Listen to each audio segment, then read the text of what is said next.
Welcome back to another edition of Real Talk with Real People. I am your host, Dr. Karoline Bethea-Jones, and I have a special guest in my studio today, and it's Alban Jones Sr. You guys know who Alban Jones Sr. is, and I am happy to have him sit next to me today. Hi, Alban. What's up, folks? How you doing? The brother AJ on the set in full effect. We're going to take this thing to a new level and make it pop. Yeah, we're going to talk about a whole lot of stuff. And you know, when I have Alban Jones Sr. sitting next to me, ain't no telling what we're going to get. So what are we going to get today, honey? Well, we're going to hijack the show. Normally, you get to sit in the host chair and control the flow. Well, today, I'm going to take over because it's your show, but today, it's my show. I'm going to interview you. Really? So are you ready? I'm always ready. But when you hijack my show, you're going to give it back to me, right? Absolutely. When we're done. Okay. All right. Okay, what you got? So first off, it's great to see you on this podcast journey. It's a new medium, a nice way to speak to the listeners out there. We're so used to the visual medium. We grew up on radio, so it's a great medium that will never fade away because there are going to be times when there will be no imagery, and audio is the only way that we'll be able to hear it. Yeah. So my first question to you is, why podcasting? What drove you into the podcast arena? Well, you know, I always loved the audio part of it. You know that. I mean, I guess it probably came with us recording downstairs, doing all of those recordings behind the scenes stuff. But podcasting, though, of course, I got introduced to podcasting early, and I started listening to it. But my favorite podcaster is Karen Hunter. And when I started listening to Karen Hunter, that is when I really knew in my heart that that's what I want to do, because what is Karen doing? She is bringing information to the people, and I always am bringing information to the people, and I didn't really have a medium to really bring information to the people unless I actually had a workshop or a Bible study or something that I was doing when I was inviting people in. But now I see with technology, I don't have to do all that. I can just have my little podcast and I can invite people in and we can have conversations and I can share information. So that's why I really want to do this now. And how's it going and how are you enjoying it? Well, first of all, I'm enjoying it very much because what I'm realizing that it's not even just the podcasting that I was able to do. I now started my online Bible study class, so now that's online, and all of my instructions I'm doing through the same medium in which I'm doing podcasting. So I'm actually loving it. This is, I feel like where I need to be right here. I feel that way. So I'm a firm believer in order to move forward, we need to go back. We have to go back into the past. You didn't just pop up on the scene and show up. So we need to take the listeners on that journey. So I have inside information, folks, so y'all gonna have to bear with me. You are one of 12. I am the number 6 child of 12 children by John and Nora Bethea. Yes, sir. And amazingly, her parents are still together. I give John all the credit in the world because I'd have killed one of them children. I definitely got rid of Mom Dukes. You know what I'm saying? No. How many years are they celebrating currently? My mom and dad just celebrated their 65th wedding anniversary. And I know your dad just turned 90. And my dad just turned 90 in August. Yes, he did. Still GQ as hell. I wish y'all knew the man. He's all that. Okay. My mom, 85. Mama is the strength of the family. She bore 12 children on this planet. Okay. 8 boys and 4 girls. That's correct. That's a hell of a dynamic mix. And so falling almost right smack in the middle of that mix. Right smack in the middle. Describe a little bit of your upbringing. What was the world like through Karoline's eyes growing up in that position? Because you had your older kids who were dominating you. Then you had your younger brothers underneath you, brothers and sisters underneath you, who you become responsible for. So what was that like being in that number 6 hole, talking to a middle child who only had to deal with one above and one below? You know, middle children, we get it. Although, if you talk to my sister Sharon, she would claim that spot. She would say that she is the middle child. But I'm going to claim that spot because I'm going to say that I am the middle child because I am the 6th one out of 12. So I'm going to claim the middle spot. But growing up with 12 kids, people say, how do you grow up with 12 kids? You didn't really grow up with 12 siblings all at one time, because all 12 of us were not in the same house all at the same time. Right. But clearly there was at least 6 of us there at one time, and there could quite possibly have been 8 of us there at one time. But I don't know.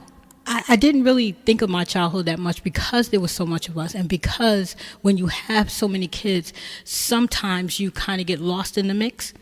So I feel like I got lost in the mix.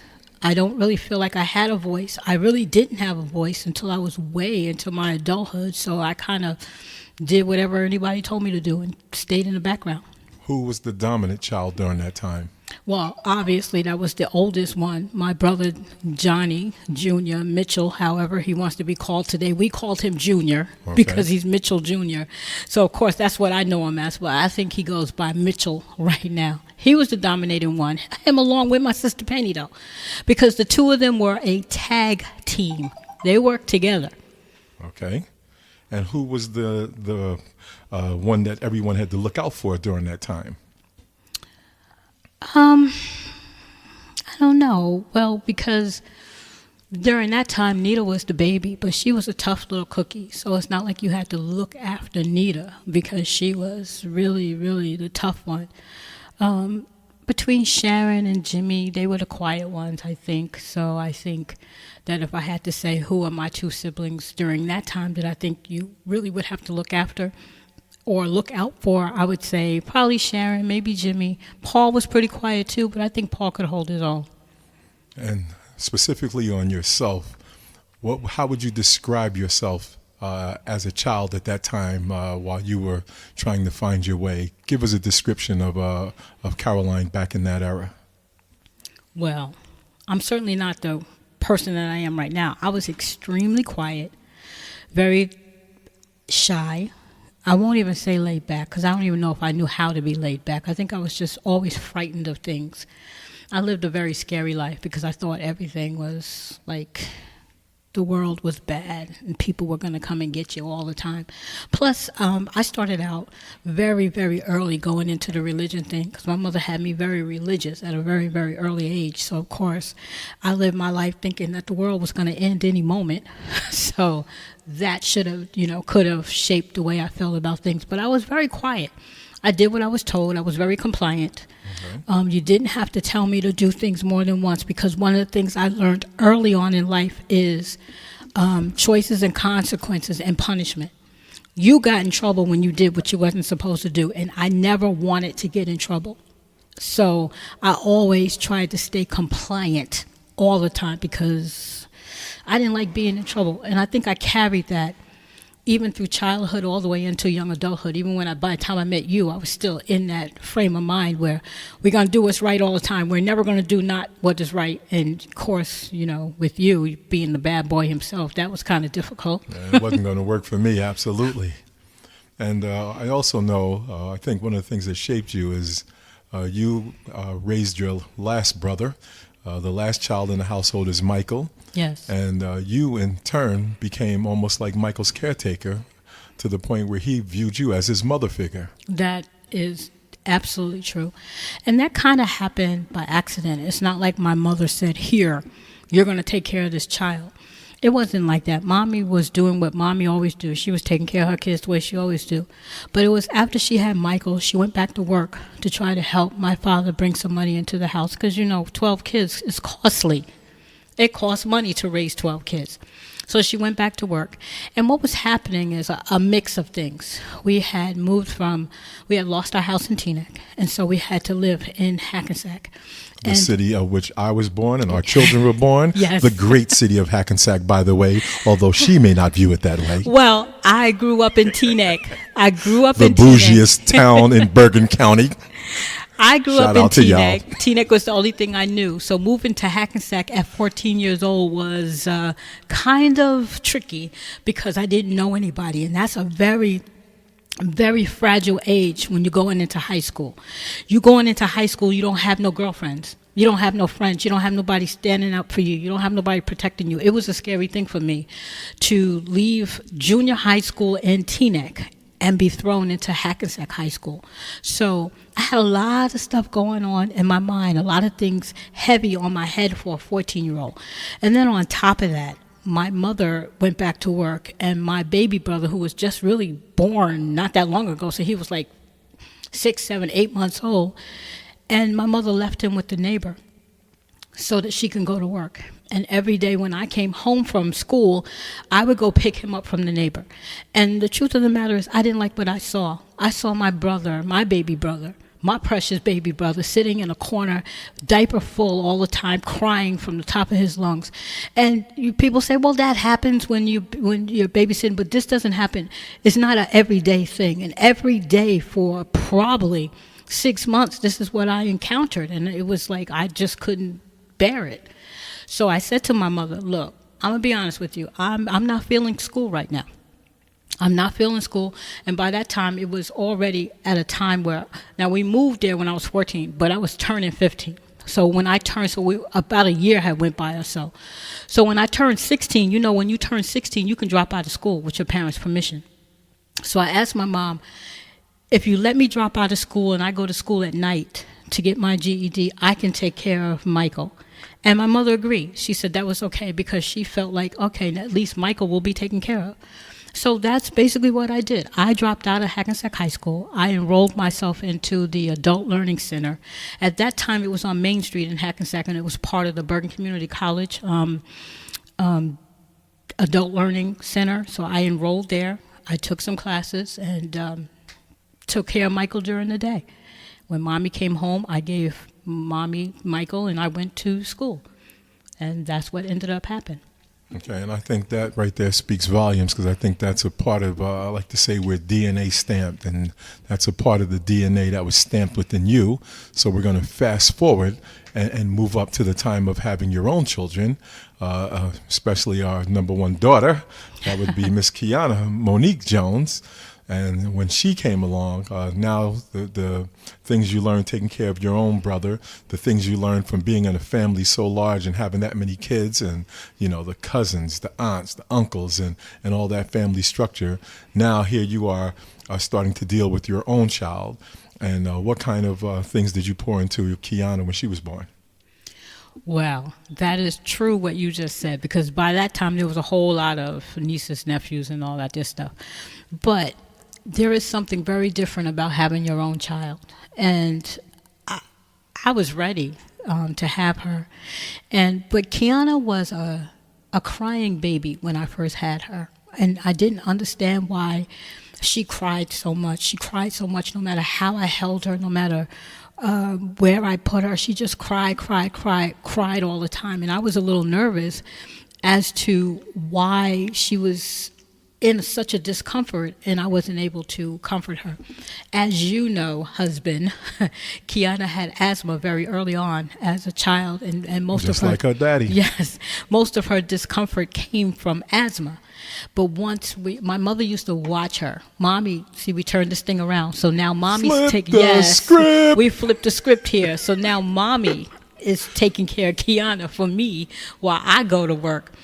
And I remember Mommy used to say to me, there's something wrong with this child. She doesn't breathe all the time. And I'd be like, Mommy, of course she's breathing. If she wasn't breathing, she'd be dead.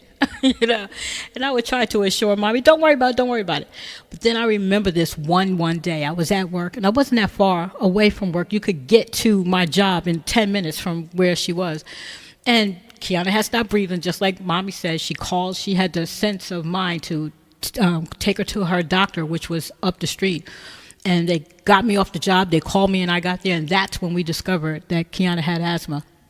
And then once we realized what was happening to her, then it was easy breezy, because once she was taken care of the way she was supposed to be taken care of as far as health-wise, she was the perfect little angel.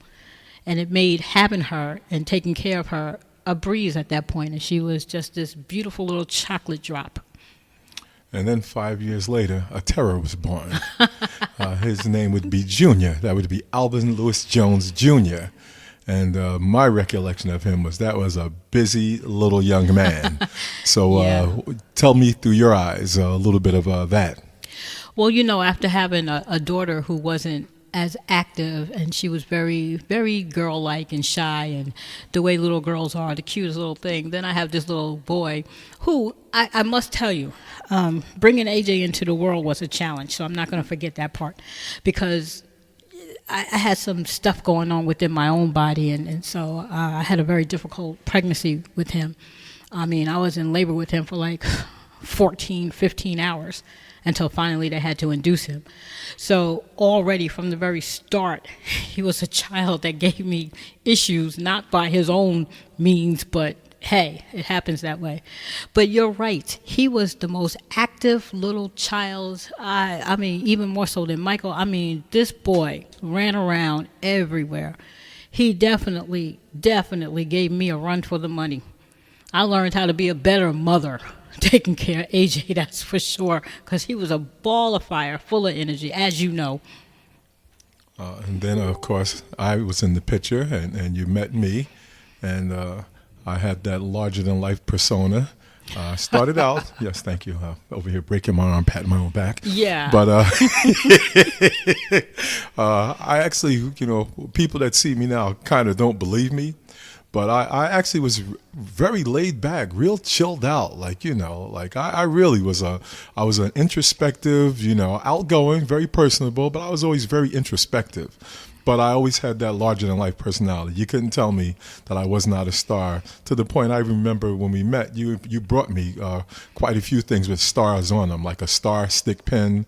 I had a star chain. I was looking for those Bootsy star glasses because I was all in on being a star, y'all. Yes. And when we first met, a very funny story. Can I tell a funny story about how we first met? Absolutely. Okay. See if I remember. Okay. So here is how we first met. And I'm going to give my sister Sharon credit for this because she won't let us live it down. To this very day, Sharon tells everybody. They only together because I introduced them. So I got to tell the story to give Sharon her props and her credit. Sharon and you were working at the Residence. Okay, what is that? Nursing home for old women. Love that place. Okay. Women, I love those women there. Okay, so you were obviously a character even then, because Sharon would come home every day and she would say, "There is this guy that I work with, and I'm telling you, you have to meet him. You have to meet him, Karoline," because that's what she called me, Karoline. Karoline. That's another thing. We'll talk about that later. You have to meet him. You have to meet him. And I kept saying, no, I'm not trying to meet nobody that you're trying to introduce me to, especially if he's working with you at the residence. Now, I wasn't saying that I'm bougie, which is what he liked to say. T-neck. He liked to say I was bougie. But, I had high hopes and high expectations for myself. I was looking for somebody with a little bit more money. Anyway, so... Bougie. Yeah, no. But anyway, so one day I said, all right, let me just go. So I went to the job, right? And I'm in my car. That ugly yellow Falcon. It was, what did you have? Left and right. Okay. Size 12. They was getting the job done. See, I had an ugly yellow Falcon. He had sneakers. Okay. And rollerblades. I had a bike. Exactly. I was balling. So, okay. So anyway, so I get to Sharon's job and she comes outside and she's like, "Oh, he's inside. I'm like, "Well, tell him to come out so I can meet him." So she goes in and she tells him to come out, but he does not come out. Instead, he stays behind the door. I can see him in the glass. He won't come out. And he's like waving all frantically at me like, okay, and all cheesy and waving. So I said to Sharon, okay, he don't have enough respect to come out and see me, then no, thank you. And she was like, oh, come on, no, really, he's nice. And I'm like, no, thank you. And that was the end of that. That was the end of the whole, I'm not meeting him. Fast forward. All right, but let's back up. Y'all, if y'all would have seen this little yellow Falcon, this car, my first car was a hoopty. So I'm going to give it a little bit more props than my first car. I had a 1968 Rambler Ambassador Classic, and I got that in 81. And her Falcon, it was hers, but when I saw that car and I saw this little thing, she wasn't about 5'2", didn't even weigh like 100 pounds. I'm like, look at this anorexic chick out here. She had, her hair weighed more than the rest of her. I was like, all right, so I really wasn't trying to hear it, wasn't trying to feel it, Sharon was a fun personality, and I'm looking at this one here. She looked all serious. I was like, nah, this ain't gonna happen. All right, keep it moving. Yeah, that's about how it happened. That really is about how it happened. So both of us have decided this, you know what? We are two opposites. We is not getting together. But we're going to fast forward. How many months later? I have no idea. Some months later, and I don't know how many months later, but Sharon and myself and another girlfriend, Florence, we were part of this little singing group, and we were called the Angels. And we were under another girl band, and they took us in as their proteges, and they were going to shape us into being this cute little three-girl band. I guess you would call it like TLC or whatever. A girl group. A girl group, whatever. So we got together with these two individuals. I had a manager. We all had managers, and we were looking for musicians to come in and play for us. And one of the musicians that, I don't know who got them, but was the drummer. And I looked over and I saw that it was one and only Mr. Alban Jones. It was me, y'all. Right. So I'm like, isn't that the guy you tried to introduce me to? And Sharon's like, yes, that's him. That's him. And I was like, I had just got my drums in like 79. The drums were so old. I like to say that Ringo played on them drums. They were so old. My uncle worked at the water company, and this guy had met this woman, and they were going to get married. And the woman gave him an ultimatum. She said, it's either the drums or me. They lived in these apartments in Palisades Park. That's a good man, because I would have said, see ya. And my uncle asked me, I lived with my aunt and uncle on Park Street in the attic, and he asked me, was I still interested in drums? I said yes, and he took me to look at them. $60 is what the whole kit cost me. 2 rack toms, a kick drum, and a floor tom, okay? And when I went to Sam Mash on Route 4 to get my cymbals, I got a set of hi-hats. My hi-hat cost me $120. My 2 hi-hats, which I still play to this day, cost more than the whole damn kit. wow. So I was on my way to be a world-class drummer, and that's how I ended up with them. Well, that was that little blue set? You brought that with you? Or? No, I think they had a set. I was going to say they had a set of drums. I played on the big set. Yeah. Yes. They had a set of drums. So that's my second encounter with Alban. But it didn't really go anywhere. We were just kind of, he was in the band, we were singers, and that's as far as it went. Don't be with the people you work with. Right. So, but I don't know what happened. One day, we were in the kitchen waiting for the older group to get themselves together, and you guys were playing for the older group, because we hadn't yet started singing. We were just doing our rehearsals, training our voice and that stuff. But then I saw you over there drumming, and I started saying to myself, because, I didn't know I had a thing for drummers, but I think I had a thing for drummers, because drums were like my favorite instrument in the band. I guess they're probably everybody's favorite instrument. All the girls want to go home with the drummer, y'all. I think so. I think so. So I looked over there and I saw you drumming, and I saw how serious you were about your drumming, and it was in that, I don't know what happened. It was like in that moment, I suddenly was interested in you. But, ladies and gentlemen, he still wasn't interested in me. That right? Okay, you need to understand that part. I had to do some work after I dissed him in the first place. So you just can't be coming back trying to reclaim something that you said you didn't want. So, of course, now I had to do some work. So now what did I do? I started flirting with him. He wasn't really paying me no attention. Nope. I was flirting still, but he wasn't paying no attention at all. So one day Sharon and I was at, I think it was called Gino's. It wasn't McDonald's. McDonald's is on Main Street right now. Yeah. Roy Rogers? Roy Rogers. Okay, it was called Roy Rogers. Me and Sharon were sitting in Roy Rogers, and we were having our lunch. And we saw Alban walking up Essex Street, going up Essex Street. My camera bag on my side. Yeah, this camera bag. Hiking like I always did. Yeah, he was always walking. I told you, he didn't have no car. Was in shape, y'all. So Sharon goes, there go Alban. So I was like, really, really? So I ran outside and I ran across the street because he was on the other side of the street. Almost got killed crossing 4 lanes of traffic like a crazy woman. So I ran across the street and, I run up to him now. He's like shocked to see me because he's like now thinking probably I was a crazy woman. Probably thinking, Stalker. who's this crazy girl now? So I'm like, how you doing? You're like, I'm fine. Because he always gave me one answer. Not like today where he likes to talk through everything. Now, before it was like, how you doing? I'm good. Where you going? To the store. There was like no conversation. I was chill, laid no back. Conversation going on. Just, I'm like, okay, I'm going to have to work a little harder than this. So he goes, here's where I get my out. He goes, where are you going? I said, well, I'm going to the flea market later with my mom. And he said, flea market? I haven't been to a flea market in, I don't know, a long time. So I said, oh, really? You like flea markets? He goes, I went to a couple, but I haven't gone in a long time. I said, well, would you like for me to get you something from the flea market?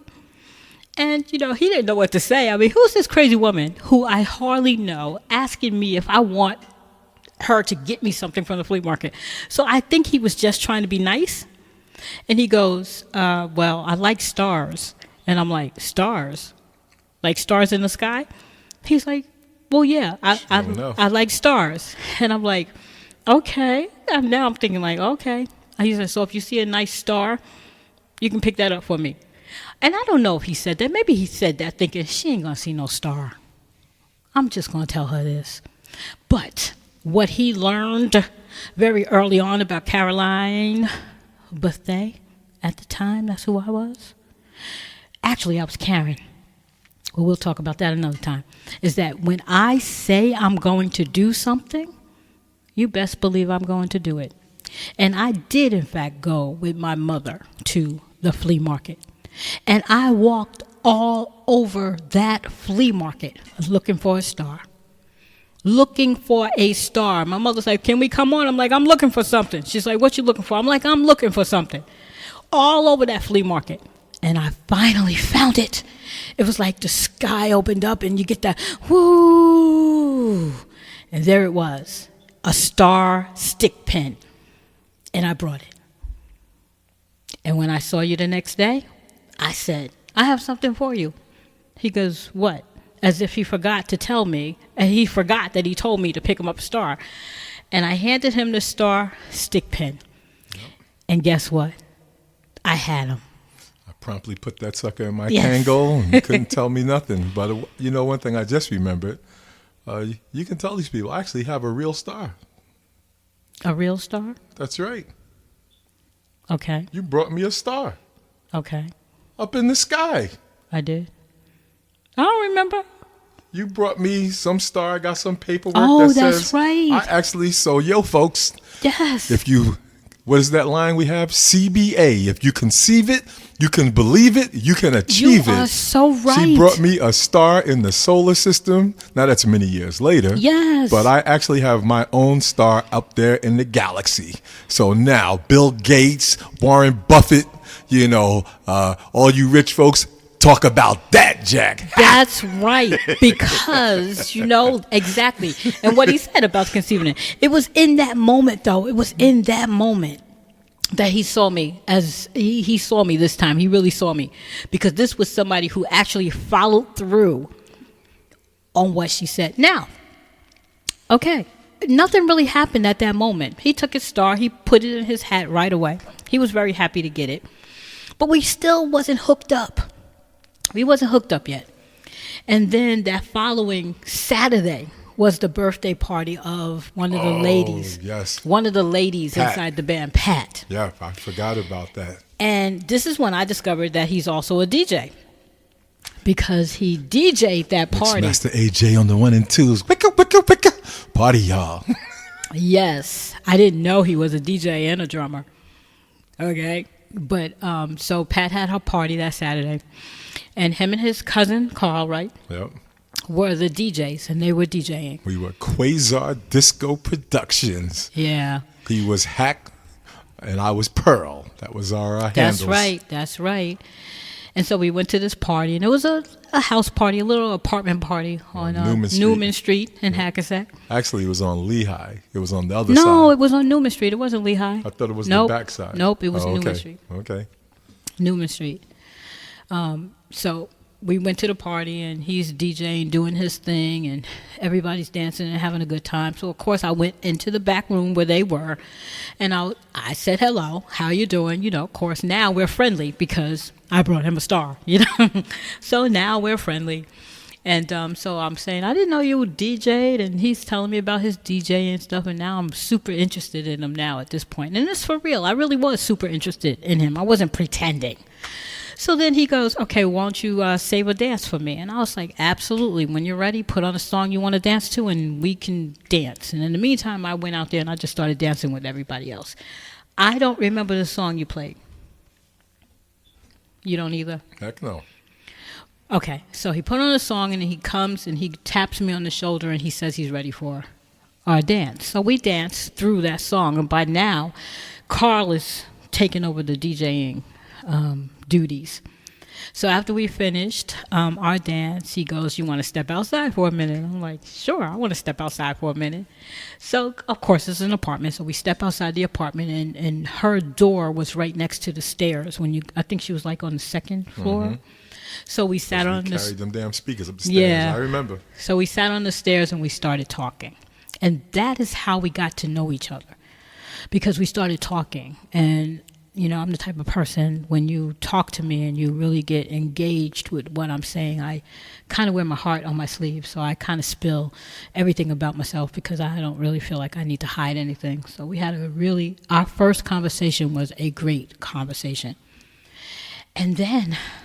out of nowhere, he said, what did you say, honey? I have no idea. Yes, you know what you said, honey. I don't know what I said. Yes, you do. He says, can I kiss you? Oh, did I? Was a gentleman. Yes, he was a gentleman. On That's right, top ladies, I'm still of all of that, he Suave. was a gentleman. He said, can I kiss you? And I was like, yeah. So he kissed me. That was really cute. That was really, really cute. And then we went back. Then he says to me, I'm going to have to go back inside and start DJing or else I'm going to get fired. And I'm like, okay. So we went back inside. He went back in there and started DJing. And I don't know what happened, but after the party was over, since it was just basically the leftover parts of us, I guess the people who are actually in the band were still there. You know, me, you, Sharon, Pat, and a few other people were kind of lingering on. And he was sitting next to me on the couch, and we were still talking. And somewhere along the night, I fell asleep, and so did he. We woke up the next morning. Woke up the next morning with a strange woman in my arms. That's really what happened. I woke up in the next morning and realized that we literally had slept together. And when I say it that way, it's funny when I have to say it that way because we were sitting on the couch. His arms was around me. My head was laying on his chest. And I was asleep, he was asleep, and we woke up that way. And then he walked me home. And we basically was together ever since that. Solid. I like that. So let's move forward now. That was a long story, but I had to get it all out. Absolutely. Let's talk a little bit about... the things that make you tick, because we started out with the podcast. We started with, we didn't start. We talked about family, talked about you and I just a little bit here. Yeah. But clearly, the thing that was your passion was writing. Writing was my passion. And I never forget when we moved here to East Orange, and we were still in the era of the old typewriter. Mm-hmm. And I finally scraped up enough money, and technology came together. And this thing called a word processor came onto the scene. Yes. Now, this ain't, we're laptop, tablet friendly now, but back when this thing came out, if you go back to your calculator and you look at the screen on your calculator, I'm talking about the little tiny long screen, that's what the screen on this word processor looked like. Oh, yeah, I remember. But the beauty of the word processor was it held all that stuff inside. You could just type away, do your edits and everything. None of that, no erase tape, none of that feeding paper. It was the beginning of the computer age. And at this point, you had started writing. So yes. What drove you to writing like that? Well, as you know, I had always been writing. And I say as you know because when I met you and we got together, one of the things I learned about you also is that you like to write. Because you wrote poetry, I wrote poetry, so we both wrote poetry. And speaking of that star again, you wrote a poem called My Star. My Star, And still got it. Yes, yes, and I still know it. I've always wrote, and I think I wrote ever since I was probably like 11, 12 years old, and probably coming from a large family where you don't have a voice, probably is the reason why I started writing, because writing gives you a voice. Even if no one hears it, you can get out on paper what you have inside your head. So I just like to write. And let's talk about the inspiration for that first book that you put out, because my favorite line that I have was, I picked the book up, I read it. I read that book literally in like 3 days because it was so, it just moved me. And I would tell people, like, I sleep next to this woman every night, and I had no idea that she had a book like this inside of her, because I am an avid reader. I love to read. You never see me without my book bag. So let's talk about that first book, Someone to Love. Well, Someone to Love was my first published book, but it wasn't my first attempt at writing a book. It was only the first attempt of me publishing a book and getting it out there. I have several books that I wrote that never got published, so we'll talk about that. Because, I was a stay-at-home mom for a while, and the reason why I was a stay-at-home mom is because I was in a car accident.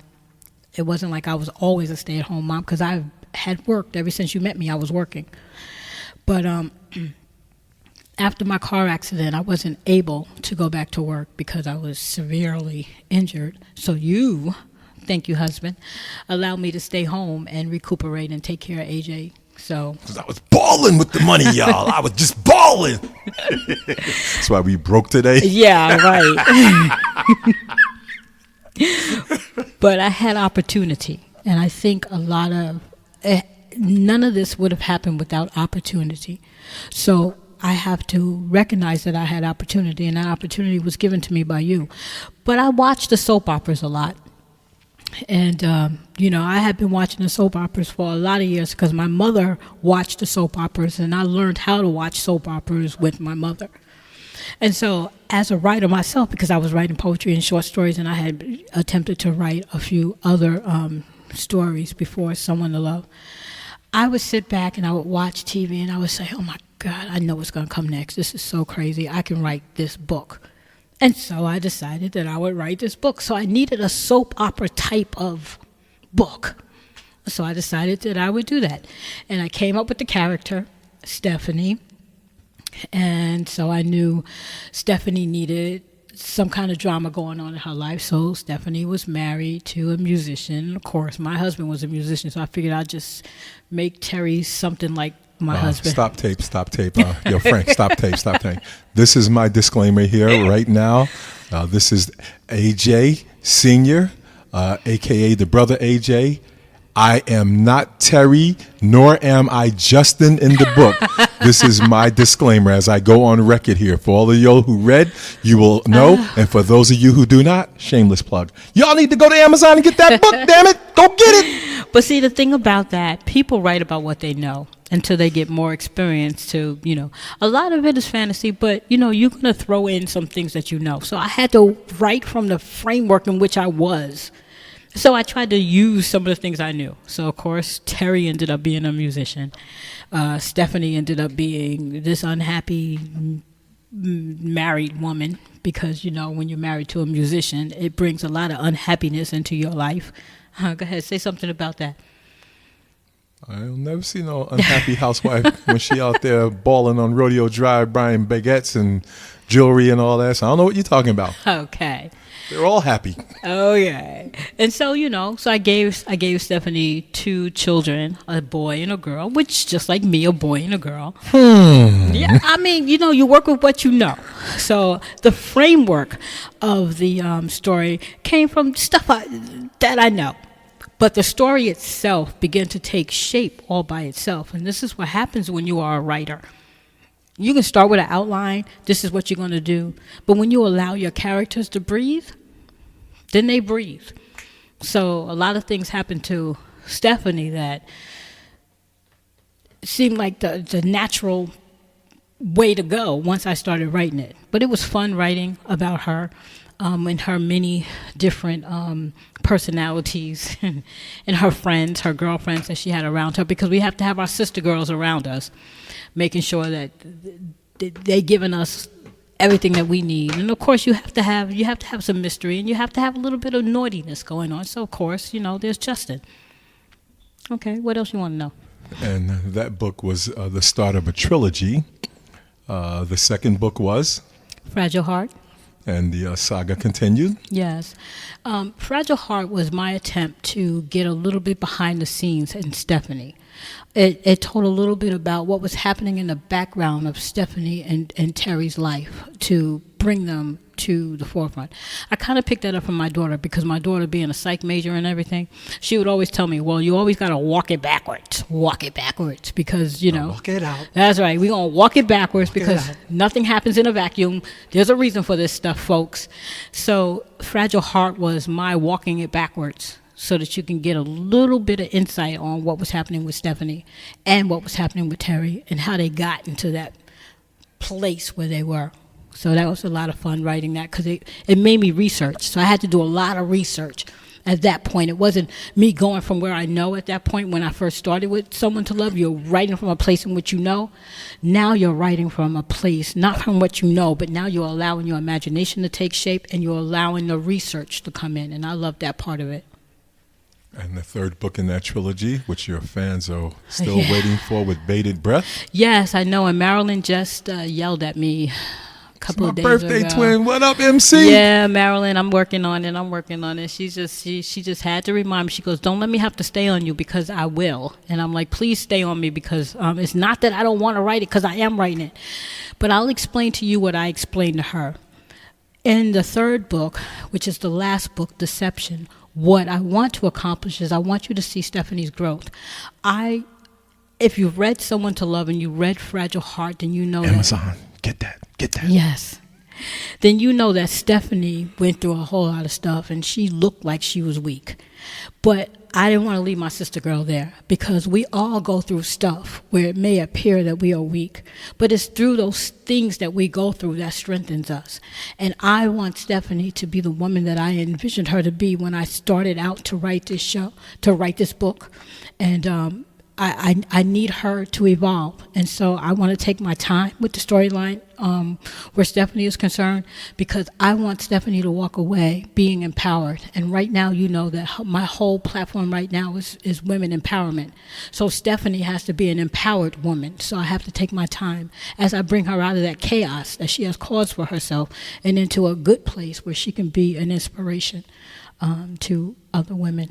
And that leads perfectly into the plays that you started writing, and the one play in specific that is the one that is near and dear to me is the one you entitled Women on the Edge. Women on the Edge. A wonderful opening. We had a beautiful weekend in New York City at the Producers Club. Yes, we did. Had one night of incredible success, and then they shut the place down because we rocked that place so hard. They weren't prepared for what the Joneses was bringing up in that bad boy. Yeah, unfortunately, I don't think the Producers Club was ready for the type of play that I brought to them. I worked with the guy. I told him what I was doing. I gave him a script and everything, but I don't think he thought I was going to be able to bring in the people and to deliver. I think he was just probably thinking, oh, okay, whatever. Just give him the high-level concept of Women on the Edge. So Women on the Edge is about... I think it was maybe eight different women going through different things. And it was, I don't want to tell everything about it, but it's about 8 women going through crises or either coming out of a breakdown or coming into a breakthrough. But it's about women. And it's about what women go through when they're struggling, whether it's with their relationships, whether it's dealing with domestic violence or going over and getting through a divorce. So it was real. It was realism. And I had some great women who came in to portray those women. And I'm going to give props to the 4 men that actually helped us pull that play together, yourself included. But it was a dynamic play, and I'm actually going to bring it back in 2021 because it'll be 10 years old. And I told everybody there has to be a 10-year reunion. So I'm actually bringing Women on the Edge back in May of 2021. I will be 60 years old. So Women on the Edge was my 50th birthday present to myself. And the return of Women on the Edge will be my 60th birthday to myself. So y'all heard it here first. Go cop that ticket, cop that. The book is available. Amazon. Cop that. And your love of writing definitely led you down that path from, writing short stories, writing poetry, writing plays. And a place where you and I crossed paths are, of course, when you wrote song lyrics. Yes. We had the pleasure of doing quite a few songs together. And I always say the best songs that we ever did was your lyrics married to my music. Yes. And if you YouTube, yes, we're multimedia family, folks. We have a couple of clips out there showing some of the things that we've done when we were in our younger days, when we looked, a lot swelter and but we're more seasoned now. Yes, But, a lot more seasoned. Talk about a little bit of the inspiration behind writing some of the songs you wrote. Well, songwriting came actually first before the short stories, before the novels. What I loved about songwriting was it gave me an opportunity to actually work with you. And those of you who know me know how excited I've always been about being able to come together as a family and do work as a family. That's why when I'm working with my daughter, I'm ecstatic. When I'm working with my son, it's the same thing. It started out with me working with my husband because I always enjoyed working with the family. My dream was that we would have a family venture and that we would all, work together. But getting back to the songwriting, because I knew my husband was a musician, I knew that would be the one way that we could work together. And it started out with my brother, Jimmy, actually. Because Jimmy also, he used to live with us for a little bit, and he used to write songs. He used to get the music together for songs, and he used to say to me, can you put some lyrics on this?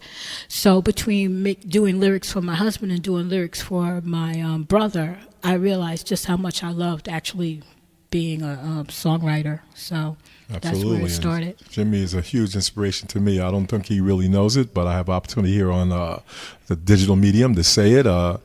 He's a hellified bass player. He's a multi-instrument, but I just think when he picks that bass up and puts it in his hand, he just becomes another person. Yep. And he opened some doors for me. I wouldn't probably have built my studio in my own home until I really sat with him and got to play in bands with him, to see the equipment, to go to shows, and just being inspired by him. It allowed me to take that thing to a whole nother level, to the point when I turned around and passed it down to my son. He grew up in what to him was normal. Yeah. And I owe a lot of that to Jimmy because he was a great influence on me. So I want to thank you for that, brother. Yeah. And I'll never forget them good days we had. Yeah, Jimmy was a good influence on a lot of us. In fact, my love of music came from Jimmy because when we lived in Teaneck, they had a band. And I used to, even though I was young, like 9, 10, 11 years old, I still used to sit at the top of the stairs and listen to their band. And I always envisioned myself in a band. I want to do what Jimmy does because it was just so wonderful. And then him and his wife, Sharon, they would take me to all of Jimmy's shows. So whenever Jimmy had a show, Sharon would drag me along. She was like my best friend, and she would drag me to every single show. I'm 16 years old. She dragging me to every show. Some of them shows you had to be 18 or over to get in, but I got in. And I enjoyed myself, so that's what really got me on the side of the music. And so songwriting came natural, listening to all the different bands and the different shows that I went to, and then you getting very interested in music, and the two of us being young and just wanting to get out there. So it seemed normal to me that I would be sitting in that seat. I actually thought that you and I would be the next up-and-coming Ashford and Simpson. Absolutely. I did. I Problem really was, did. we were blessed with a lot of gifts, but singing on the mic was not the gift that would put people out in the audience that want to pay us. Writing songs and playing songs would probably do it better for us. Well, they were songwriters also. They wasn't just singers. But Nick and Val could sing. Don't be fooled. I know Nick and Val could sing. Okay. Rest in peace, brother Nick. We still miss you, my dog. Rest in peace. Miss you very much. Listen to your music all the time. We couldn't get out of here without, we're kind of walking this thing through a little bit of a timeline. And earlier, very early in this conversation, you touched on it, but we're going to expand on it. You spoke about spirituality. Yes. Those of us, I don't know if I opened up when I said it, but I normally will say, greetings, Dr. KBJ, because you're sitting here with a full-on PhD in theology, and you don't do that. If this spiritual thing doesn't mean something, if it doesn't grab you, if it doesn't pull you in, your kinship to spirituality and religion is like my kinship to music. Yes. So let's go. Let's go down that wormhole. Talk to us. Well, as I say, I thank my mom for that. I'm going to give credit where credit is due, because my mother was my first teacher. She taught us and all of her children. So I shouldn't be the only one sitting here with all this religion stuff. Gary's ordained. Yes. Paul can quote the scriptures. But because my mom was our first teacher. My mother is I won't call her religious. My mother's very spiritual. And before we get into the difference between religion and spirituality, that'll come later. But there is a difference, in my opinion. My mother read the Bible to us the way other parents read fairy tales or whatever to their children. We knew the Bible. We knew the Bible very well. I knew the Bible. That was like my first book that I read from cover to cover. And I always enjoyed the stories. I always believed in the theology of it, which is probably why I told you I was always a person who was who conformed, not so much conformed, but I was obedient, I guess you could say. I always believed in obedience. I always believed in law and let's do the right thing. That my mother taught me that, so I always believed in that. So I always had a love for the Bible, always. And so I remember just studying. I always studied, and I knew the Bible very, very well.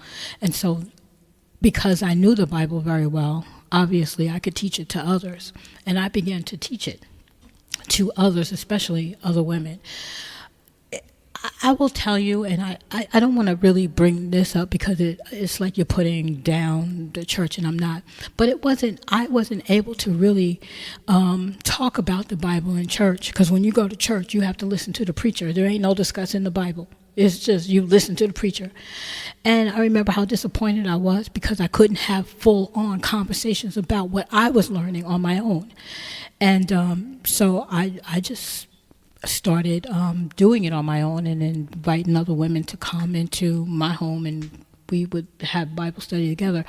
But someone told me, and I don't even remember who, but it was many, many years ago, says, if you're going to be putting this much time into the Bible, you might as well go to school and get something out of it.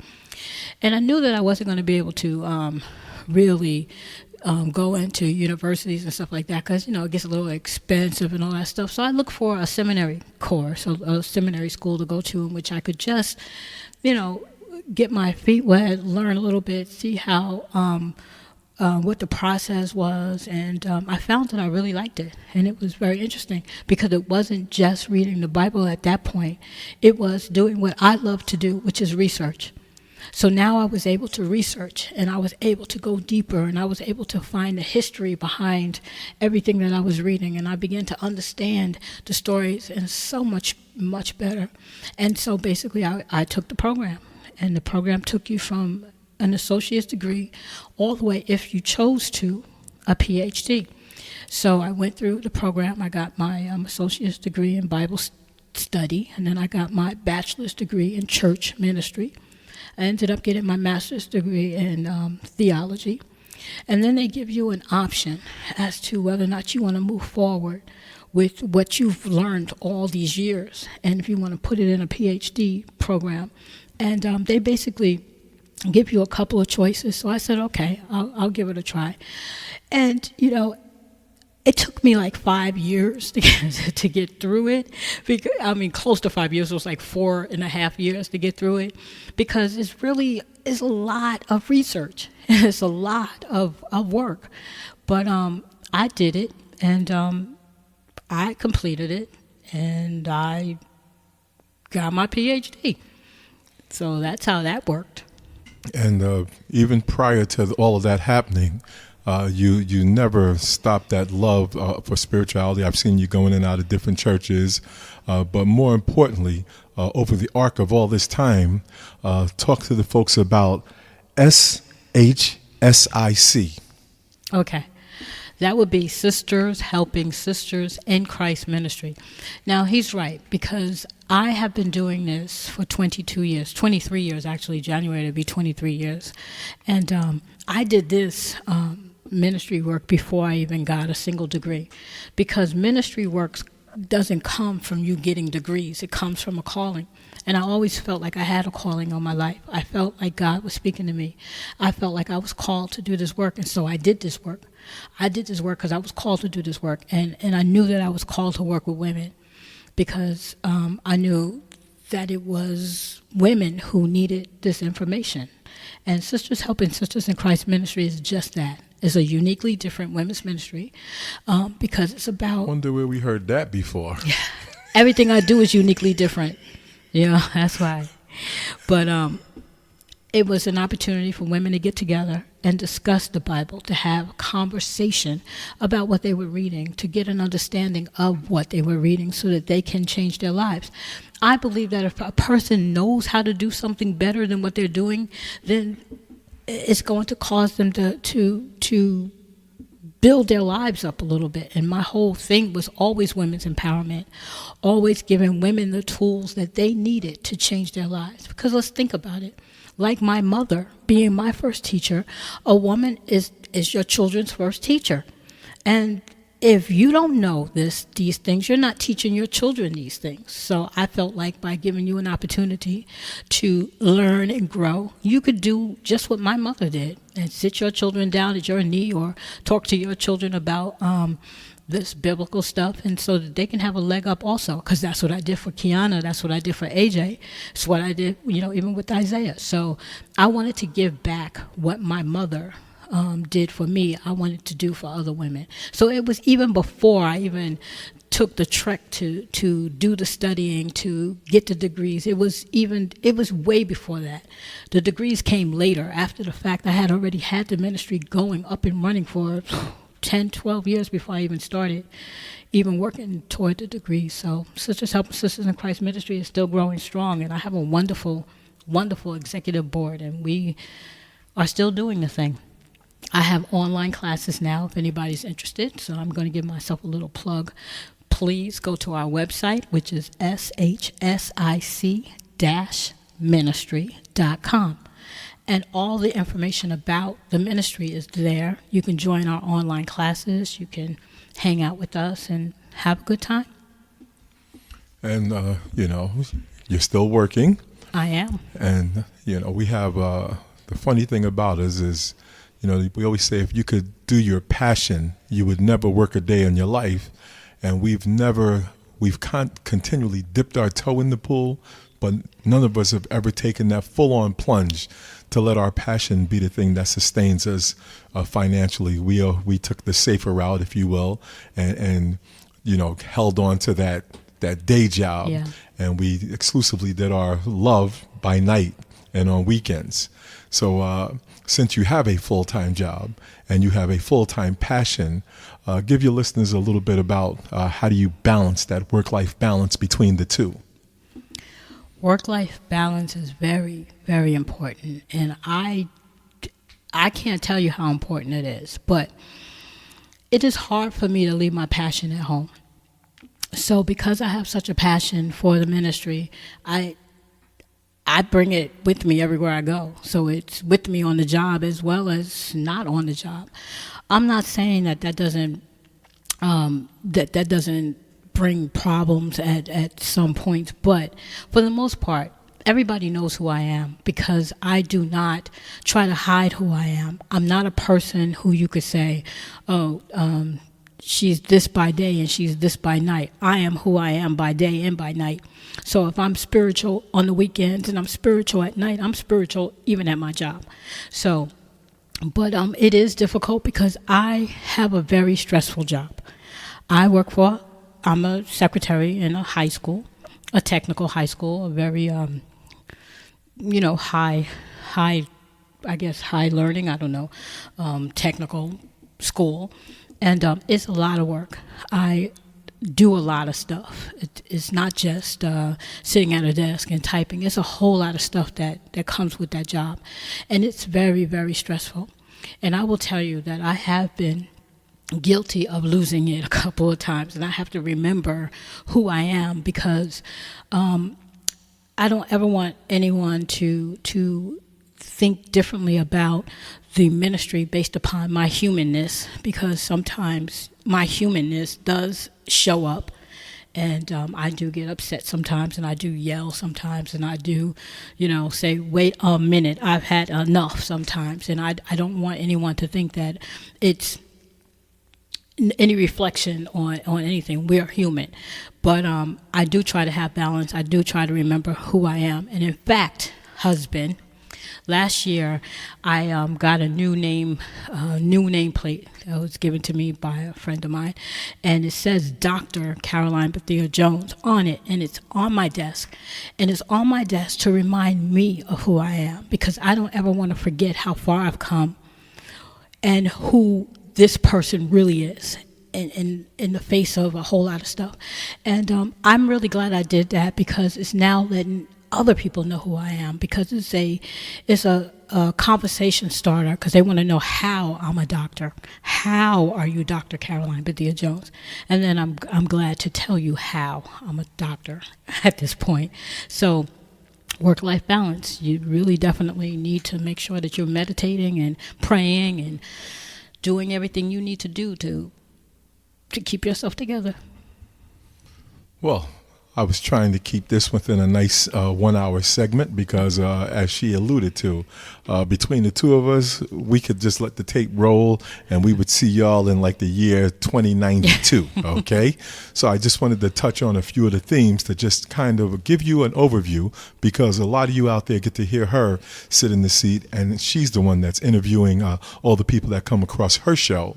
This was my opportunity to peel back the curtain and let you get a good look at Dr. Karoline Bethea-Jones herself. So I'd like to give you a chance to have your final thought. Well, I want to thank you for giving me the opportunity to talk about myself, because I really don't talk about myself with this much detail. I actually chuckled a little bit as I heard myself speaking.